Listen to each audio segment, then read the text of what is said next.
खुद को भी भूल गई और मनी मन में सोचने लगी कि तप में भूली सबही ज्ञानी और शंकर रही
सोचा कि कुछ भी हो जाए विवाह करेंगे तो किसके साथ?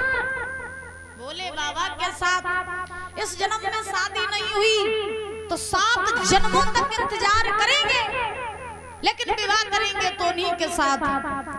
जब मन में ये संकल्प लिया तो व्यास नंदन श्री सुखदेव जी महाराज समझा रहे हैं कि हे राजन परीक्षित, धीरे धीरे धीरे धीरे समय बीत रहा है। पार्वती समाधि लगाए हैं, तप कर रही हैं, बहुत कठिन तपस्या कर रही हैं। ऐसी तपस्या कर रही हैं कि उनके शरीर पर मिट्टी जमना प्रारंभ हो गया और महाराज चींटियां घर बनाने लगी। जितना पहले तप चलता था उतना आजकल तप नहीं हम लोग कर पाएंगे। हम लोगों से ये कह दो कि 2 मिनट निकाल के भगवान का भजन कर लो तो ऐसा लगता है पता नहीं कौन सा पहाड़ टूट गया। और जब कहते हो कि जाओ 1 घंटा पंचायत लगाए आओ तो पंचायत लगाए रही। और जो कहते हो कि 2 मिनट भगवान को भजन कर लियो तो महाराज पहाड़ टूट गए। ऐसे लोगों की मनोवृत्ति हो गई। तो पार्वती तप कर रही है, महाराज शरीर पर मिट्टी जमना इकट्ठी हो गई। घर में महाराज चींटियां घर बनाने लगी शरीर के भीतर मिट्टी में, लेकिन पार्वती तप कर रही है। भोले बाबा ने देखा कि पार्वती बहुत कठिन तपस्या कर रही हैं, तो क्यों ना पार्वती की परीक्षा लेनी चाहिए। तो भोले बाबा ने सप्तऋषियों को भेजा और कहा कि चले जाओ और पार्वती की परीक्षा ले आओ। तो सप्तऋषि चले, चलते चलते पार्वती के पास पहुंचे। तो पार्वती तप कर रही थी। सप्तऋषियों ने आवाज लगाई, पार्वती आंखें खोलो। पार्वती ने आंखें खोली, संतों को देखा, झुक के प्रणाम किया, कहिए मातवन कैसे आगमन हुआ आपका। सप्तऋषियों ने कहा हम तो इधर से गुजर रहे थे, तुम्हें रास्ते में तप करते हुए देखा। ये बताओ राजा की बिटिया होकर के जंगल में क्या कर रही हो? पार्वती ने कहा तुम्हें दिखाई नहीं दे रहा, हम तप कर रही है। सप्तऋषि बोले किसका नाम का? बोले भोले बाबा के नाम का। सप्तऋषि बोले कि और देवी देवता छिकाऊ बनाए लेती, भोले बाबा ने ऐसा कहा है जो तुम उनके नाम को तप कर रही हो। पार्वती ने कहा तुम्हें नहीं मालूम, हम उनके संग में शादी करेंगे इसलिए हम तप कर रहे हैं। सप्तऋषि हंसे। पार्वती बोली हंस काहे कर रहे हो? सप्तऋषि बोले तुम्हारी बातन पे हंस रहे हैं। बोली क्यों?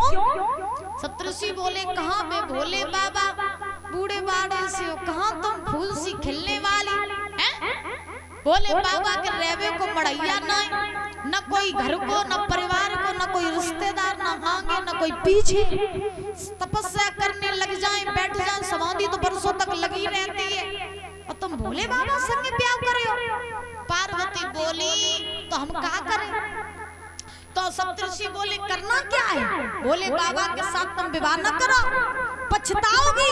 भूत प्रेतों की सेना है, शमशानों में रहते हैं, सर्प बिच्छुओं को डालते हैं, तो भोले बाबा के साथ विवाह न करो।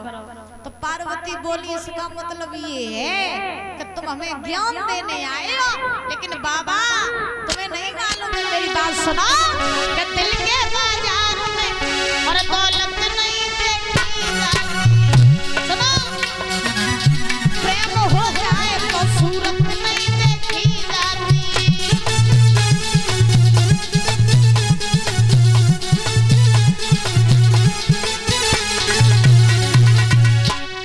तो हमें ज्ञान दे रहे हो क्या भोले बाबा के संग शादी करें न करें, लेकिन तुम्हें नहीं मालूम है जहाँ पर आत्मा का आत्मा से मिलन हो जाता है ना, फिर सकल सूरत नहीं देखी जाती, धन दौलत नहीं देखा जाता है, प्रेम तो निस्वार्थ भाव से होता है। पार्वती ने कहा दिल के बाजार में दौलत नहीं देखी जाती, नहीं देखी जाती, नहीं देखी जाती। मज्जू भैया प्यार हो जाए तो सूरत नहीं देखी जाती।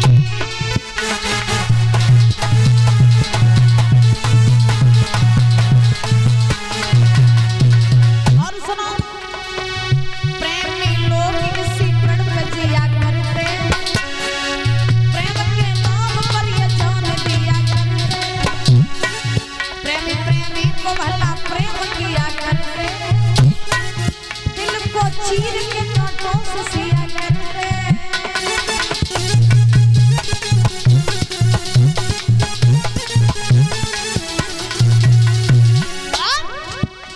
हम ऐसे चाहते हार नहीं, जो आज उन्हें कल और को चाहे, फेंक दे दो उन्हें नकार, जो काहू की औरत करेंगे सारे।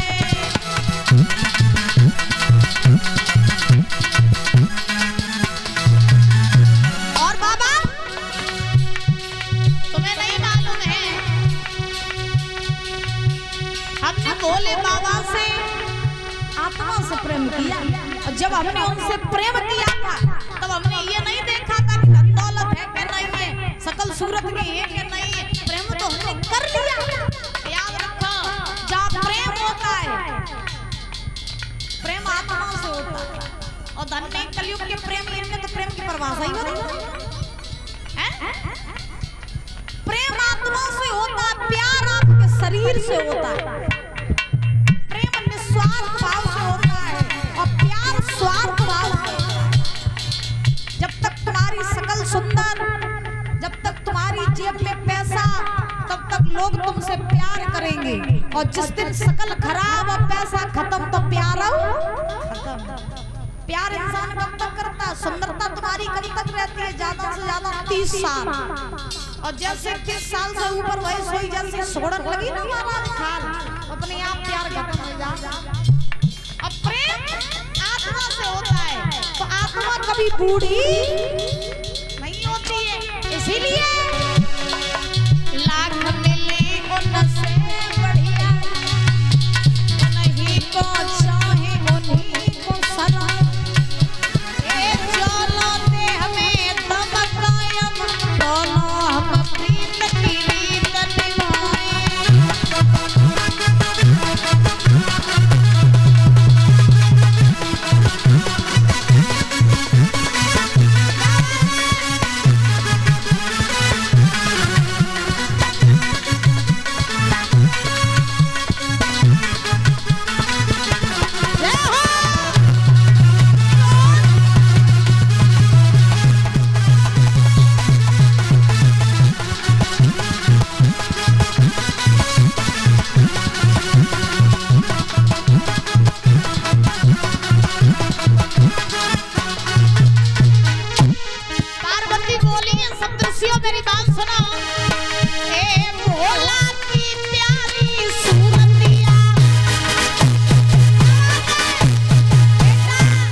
बोलिए गोविंद